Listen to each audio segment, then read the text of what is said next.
ਕੋਰੇ ਵਰਗ ਕਿਤਾਬ ਨਹੀਂ ਹੁੰਦੇ, ਪੱਥਰ ਦਿਲ ਗੁਲਾਬ ਨਹੀਂ ਹੁੰਦੇ। ਉਹ ਬੁੱਲਿਆ ਯਾਰੀ ਸੋਚ ਕੇ ਲਾਈ, ਯਾਰਾਂ ਨਾਲ ਹਿਸਾਬ ਨਹੀਂ ਹੁੰਦੇ। پھر ذرا نکلے اس حساب کتاب سے باہر، بلیا یاری سوچ کے لائیں، یارہ نال صاحب نہیں ہوندے۔ پھر ذرا بڑا ذہن کرے، چھوڑے اپنے صاحب یبصرون علی انفسہم ولنبلونکم بشیء من الخوف والجوع ونقص من الاموال والانفس والثمرات۔ پھر حساب کتاب سے نکلے، پھر امام علی مقام کی طرح یہ سوچ بنائے کہ حسین کے بچے چلے جائیں تو کوئی حرج نہیں، امت پر آنچ نہیں آنی چاہیے۔ ایک امام علی مقام، کل تک امام میدان میں کھڑے تھے تو اکیلے تھے، لیکن آج پوری دنیا کہتی ہے حسین ہمارا ہے، حسین ہمارا ہے۔ آج نظریہ ہے امام علی مقام زندہ ہے، تو اکیلا ہے تو کھڑا ہو، یہ نہ کہا کر چھوٹی سی مسجد ہے، ایک کونا کا کھڑکاوا، مولانا تقریر کر رہے ہیں تو کیا بنے گا؟ ایک آواز کہیں سے گونجا کرتی ہے، پھر اس میں تاثیر میرا اللہ پیدا فرما دیا کرتا ہے، پھر اس کے اندر قوت میرا رب پیدا فرما دیا کرتا ہے، پھر اللہ اس میں تاثیر پیدا کر کے چار دانگ عالم میں پھیلا دیا کرتا ہے۔ جب آپ نماز پڑھ رہے ہوتے ہیں، جب آپ کا مصلی آباد ہوتا ہے، صلاح الدین ایوبی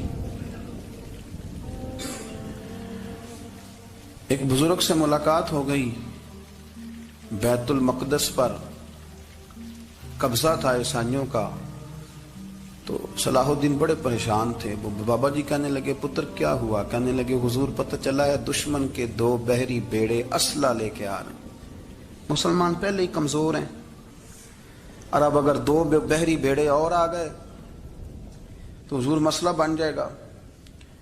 تو میں پریشان ہوں کہ کس طرح یہ کم مسئلے والی ہماری فوج ہے کیسے مقابلہ کرے گی؟ تو بابا جی کہنے لگے پتر اس طرح کرنا، آج رات تو بھی دعا کرنا اور میں بھی کروں گا، تو بھی دعا کرنا، آپ ناراض نہ ہونا، ہم تو پیروں والے ہیں، ہم تو پیروں کے نوکر غلام ہیں، ہمارا تو گزارا ہی نہیں، ہمیں تو ملتا ہے سارا کچھ وہاں سے۔ پر میرا سوال یہ ہے کہ تعویذ لینے جاتے ہو نفل کیوں نہیں پڑھتے؟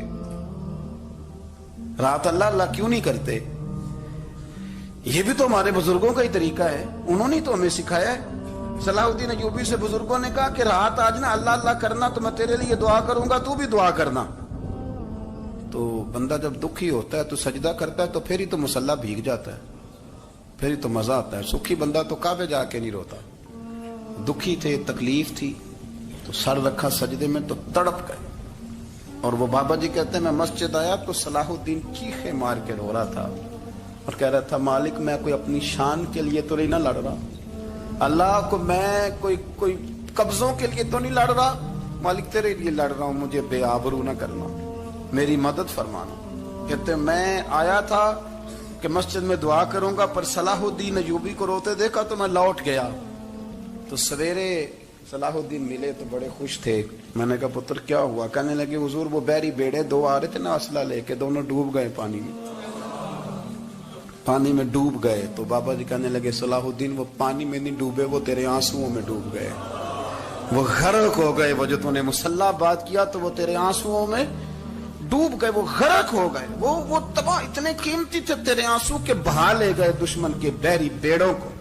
میرے بھائی ٹھیک ہو گیا جی، میرے عزیز سمجھ لیں اس بات کو ہمیشہ کے لیے، اور اس پر غور کر لیں اچھے طریقے سے کہ میرے رسول کریم سید عالم صلی اللہ علیہ وسلم نے نا ہماری توجہ دلائی، حضور نے ہمیں بتلایا، ہمارا ذوق بڑھایا عبادت کی طرف۔ ایک صحابی تھے حضرت ابو فاطمہ رضی اللہ تعالیٰ عنہ، یہ ترمذی شریف کی حدیث ہے۔ نبی پاک علیہ السلام نے فرمایا ابو فاطمہ قیامت کے دن مجھ سے جلدی ملنا چاہتے ہو کہ دیر کے ساتھ؟ تو کہنے لگے حضور کون ہوگا جو دیر سے ملنا چاہے، ہم نے تو جان دے دی وعدہ دیدار پر۔ اعلیٰ حضرت فرماتے ہیں جان دے دی وعدہ اور نقد اپنا دام ہو ہی جائے گا۔ مجھے لگتا ہے کہ یہ سودا نقد و نقد ہو جانا ہے، چونکہ ہم نے جان دے دی وعدہ دیدار پر۔ آپ نے وعدہ کیا تھا کہ مریں گے تو پھر زیارت ہوگی، تو مر گئے ہم زیارت کی خاطر۔ جان دے دی وعدہ دیدار پر، تو نقد اپنا دام ہو ہی جائے گا۔ اے رضا ہر کام کا ایک وقت ہے، دل کو بھی آرام ہو ہی جائے گا۔ تو حضرت ابو فاطمہ رضی اللہ تعالیٰ عنہ سے نبی پاک صلی اللہ علیہ وسلم نے فرمایا جلدی ملنا چاہتے ہو کہ دیر سے؟ عرض کی حضور فٹافٹ ملنا ہے، میں نے قیامت کے دن آپ سے جلدی ملنا ہے۔ تو نبی پاک علیہ السلام نے فرمایا پھر اس طرح کرنا، دنیا میں رہ کے سجدے زیادہ کرنا، پھر سجدے زیادہ کرنا، قیامت میں ملاقات جلدی ہو جائے گی، قرب ملے گا تمہیں۔ اپنے بچوں کے اندر دیکھیں نا، ہم شوق پیدا کرتے ہیں، ہمیں صحیح لفظ نہیں بولنے آتے پر ہم بچوں میں شوق پیدا کرتے ہیں کہ پتر ڈاکٹر بن جائے گا تو بڑا نفع کرے گا، تو لوگوں کی خدمت کرے گا، ملک و ملت کی خدمت کرے گا، تیرے ابا کا نام روشن ہوگا، تیرے دادا کی تعریفیں ہوں گی. ہم یہ ذوق پیدا کرتے ہیں. ہم اپنے نوجوانوں کے اندر یہ فکر پیدا کرتے ہیں، انہیں ہم سمجھاتے ہیں کہ میاں جب تم پڑھو گے، محنت کرو گے تو فلاں آدمی کی طرح تمہارا نام ہوگا. یہ جتنا ذوق ہم بچوں کے اندر ان چیزوں کا پیدا کرتے، ہمیں حکم ہے کسی طرح ہم ذوق پیدا کریں کہ پتر نماز پڑھے گا تو اللہ راضی ہو جائے گا، تو سجدہ کرے گا. دیکھیں نا میرے رسول کریم علیہ السلام نے فرمایا 7 سال کے بچے کو مسجد لے کے جاؤ، یعنی اسے شوق دلاؤ، اس کے اندر یہ خاصیت پیدا کرو کہ اس کا دل کرے مسجد میں جانے کو، اس کے اندر یہ خصوصیات لاؤ کہ وہ ہمارے ہاں نا ہر چیز کو پرموٹ کیا جا رہا ہے، ہر چیز کو یعنی سر سنگیت سکھانے کے لیے اکیڈمیاں بن گئی، ہر شے پرموٹ ہو رہی ہے. عبادت کا جذبہ کم ہوتا جا رہا ہے، اللہ کا ذوق ہمارے اندر نہیں رہا. اور اتنا مشکل ہم نے اپنے لیے بنا لیا ہے کہ وہ بندہ جو بڑی زبردست مذہبی گفتگو کر رہا تھا اور تگڑی بات کر رہا تھا، کیا بات ہے، لیکن نماز کے بارے میں کمزوری دکھا جاتا ہے، نوافل کے بارے میں وہ چپکے سے نکل جاتا ہے. امام احمد بن حنبل رحمۃ اللہ تعالی علیہ، مسند امام احمد بن حنبل 14 جلدوں میں ہے مارکیٹ میں، اور مجھے تو خیر پسند ہی بڑی ہے، میں نے تو کئی دفعہ پڑھی ہے. اور کیا بات ہے، امام احمد بن حنبل کیسے تگڑے قسم کے محدث تھے اور اللہ نے کتنا انہیں اعزاز عطا فرمایا ہوا. یہ کوڑے بھی کھاتے تھے دین کی خاطر، سارا کرتا لہو سے بھر بھی جایا کرتا تھا. بڑا اعزاز والا شخص تھے، بڑے اعزاز والے. حدیثیں جمع کرنا، حدیثیں لکھنا، حدیث پڑھانا، سارا دن رہتے تھے. کہہ سکتے تھے کہ میں کر تو رہا ہوں کام، اور حدیث بھی موجود ہے کہ عالم عابد سے افضل ہوتا ہے، پر اس کے باوجود امام احمد بن حنبل رحمۃ اللہ علیہ 300 نفل فرض نمازوں کے علاوہ پڑھا کرتے تھے. 300 نوافل روز پڑھا کرتے تھے. ان کے بیٹے نے کہا ابا جی مکان خریدنا ہے تو وہ جگہ کہاں کر کے لوں، بہت ساری آبادیاں. تو فرمایا پتر وہاں لینا جہاں مسجد قریب ہو. میرے رسول کریم سید عالم صلی اللہ علیہ وسلم اتنا پسند کرتے مسجد کو، اتنا پسند کرتے نماز کو، کہ رسول کریم صلی اللہ علیہ وسلم تہجد کی نماز بھی پڑھتے، پھر حضور فجر کی نماز بھی پڑھتے. نبی پاک وتر کو الگ کر کے پڑھتے، عشاء کے ساتھ نہیں پڑھتے. یہ تو ہم اس لیے اجازت دی ہمارے بزرگوں نے کہ بعد میں اٹھے گا کون علیحدہ وتر پڑھنے کے لیے، عشاء کے ساتھ پڑھ لے. وتر پڑھتے، تہجد پڑھتے، فجر پڑھتے، اشراق پڑھتے، چاشت پڑھتے، پھر مغرب کی نماز کے بعد 6 رکعت اوابین پڑھتے، پھر رات کو صلاۃ اللیل پڑھتے. سیدہ عائشہ صدیقہ کہتی ہیں زمانہ سو جاتا اور میرے رسول مصلی بچھا کے کھڑے ہو جاتے.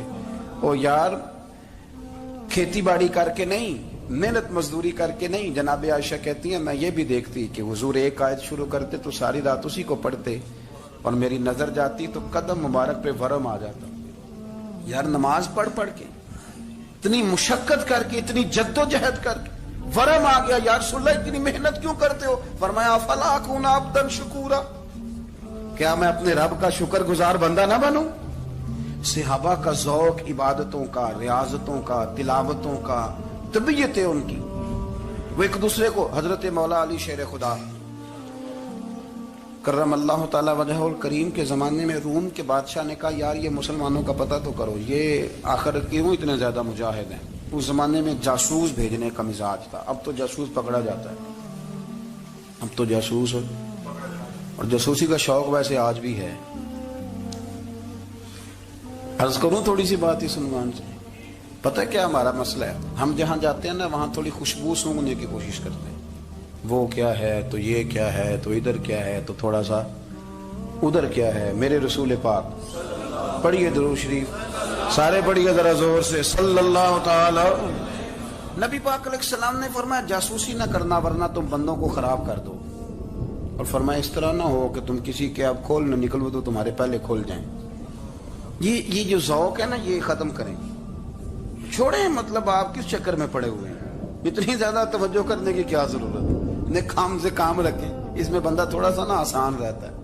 یہ جو بہت زیادہ ٹٹولنے والے لوگ ہوتے ہیں نا وہ بےچارے پھر عمر ٹٹولتے ہی گزار دیتے ہیں. اس لیے کہ مزاج ہی بہت پکا ہے، گوری کا منہ کھول کے اندر تک ہاتھ ڈالنا، تو پھر کئی دفعہ سامنے سے بچھو بھی لڑ جاتا، خرابی ہوتی۔ تو جاسوسی کی جاتی تھی، اس نے بھی جاسوس بھیجے، کیونکہ قبیلوں کے لوگ تھے، کچھ مسلم کچھ کافر، پہچانے نہیں جاتے تھے لوگ، تو کچھ لوگ اس نے بھیجے، انہوں نے آ کے نا تحقیق کی، ریسرچ کری کہ آخر ماجرا کیا ہے۔ تو واپس جا کے انہوں نے رپورٹ دی نا روم کے بادشاہ کو، اس رپورٹ کا ایک جملہ بڑا شاندار ہے، وہ کہنے لگا بادشاہ ہمیں مسلمانوں کی کوئی سمجھ نہیں آئی، ہمیں کوئی سمجھ نہیں آئی۔ انہوں نے کہا بھی کیوں نہیں سمجھ آئی؟ کہنے لگے یار عجیب بندے ہیں، جب رات مسلح پہ بیٹھتے ہیں تو یوں لگتا ہے ان کا دنیا سے رشتہ ہی کوئی نہیں، کوئی کسی کو نہیں جانتا، کوئی اپنے دکھ سنا کے رو رہا ہے، کوئی اپنی بات کر کے رو رہا ہے، لگتا ہے کہ ان کا کوئی رشتہ ہے ہی نہیں جب مسلح پہ بیٹھتے ہیں۔ اور فرمایا جب سویرے یہ جہاد کرنے نکلتے ہیں تو لگتا ہے ان سے زیادہ دلیر ہی کوئی نہیں۔ حالانکہ جو مسلحوں پہ رونے دھونے کے لوگ ہوتے ہیں وہ کئی دفعہ جہاد میں کام نہیں کرتے، لیکن عجیب لوگ ہیں کہ رات کے راہب ہیں، دن کے مجاہد ہیں، کوئی سمجھ نہیں آتی۔ میرے عزیز، ان لوگوں نے مسلح آباد کر کے رکھا، تلاوتیں ان کا ذوق رہی، منظر روز پڑھنا، اسباق پڑھنا، وظائف پڑھنا، یہ ان کا ذوق رہا۔ اعلیٰ حضرت بریلوی رحمت اللہ نے 1000 کتاب لکھی ہے، لیکن الوظیفۃ الکریمہ کے نام سے جو وہ صبح و شام وظائف پڑھتے تھے وہ الگ انہوں نے ان کو بیان کیا، پابندی کے ساتھ اپنی اللہ اللہ کرتے۔ شیخ شہاب الدین سہروردی رحمت اللہ علیہ، اس پر ایک بندے نے اعتراض کیا، اس نے کہا جی آپ کس قسم کے صوفی ہیں، مرید بیٹھے ہیں اور آپ وہاں نفل پڑھ رہے ہیں؟ یہ بھی بڑا مسئلہ ہوتا ہے نا، جو بندہ ملنے آتا ہے وہ اپنے ٹائم کے حساب سے آتا ہے، اور اس کا یہ بھی خیال ہوتا ہے کہ پیر صاحب جو ہیں وہ چونکہ درویش ہیں تو نہ انہیں روٹی کھانی چاہیے نہ سونا چاہیے، چونکہ وہ درویش ہیں، اور ہم چونکہ درویشوں کے ماننے والے ہیں، لہذا ہمارا یہ طریقہ ہونا چاہیے کہ جیسے ہم کہیں درویش ویسے ہی کر جائے۔ حالانکہ جس کو آپ درویش کہیں گے آپ اس کی مانیں گے، آپ منوائیں گے نہیں، ہمارا مزاج ہوتا ہے۔ شیخ شہاب الدین پر لوگوں نے اعتراض کی، حضور لوگ ملنے آئے ہیں، زیارت کرنے آئے ہیں، یہ بندے دعا کرانے آئے ہیں، اللہ اللہ کرانے آئے، اور آپ نفل پڑھ رہے ہیں، کیا جملہ ہے، کیا حسن ہے، کیا خوبصورتی ہے۔ فرمانے لگے رب رسول سے مانگنے کے لیے مصلی بچھایا ہے، اگر وہاں سے مانگوں گا نہیں تو تمہیں دوں گا کیا؟ پہلے مجھے کچھ لے تو لینے دو، اگر میرے پلے کچھ ہے ہوگی تو آگے دوں گا نا، تو میں مانگنے گیا تھا کہ یا اللہ دے تیرے بندے لینے آئے، دے تو میں کچھ لوں گا تو آگے دوں گا نا۔ لیکن ہمارا یہ سٹیٹس، یہ مزاج، یہ شعور نہیں ہے۔ گپیں، کہانیاں، داستانیں، گفتگو، خطابت، واز، کیا بات، لیکن اگر کچھ کرنے کا کام ہو تو وہ نہیں ہم سے ہوتا۔ میرے نبی کریم علیہ الصلوۃ والسلام نے مصلی سے دل لگانے کا درس دیا، حضور نے توجہ دلائی، صحابہ اس ذوق کے حامل لوگ تھے، وہ کوشش کرتے تھے۔ جناب صدیق اکبر رضی اللہ تعالیٰ عنہ کا عبادت کا مزاج ہمیشہ قائم رہا۔ حضرت عمر فاروق ساری رات اللہ کے حضور کھڑے رہے۔ حضرت عثمان غنی رضی اللہ تعالیٰ عنہ عشاء کی نماز پڑھ کے 2 رکعتوں کی نیت باندھتے تھے، 15 سپارے پہلی رکعت میں پڑھ دیتے۔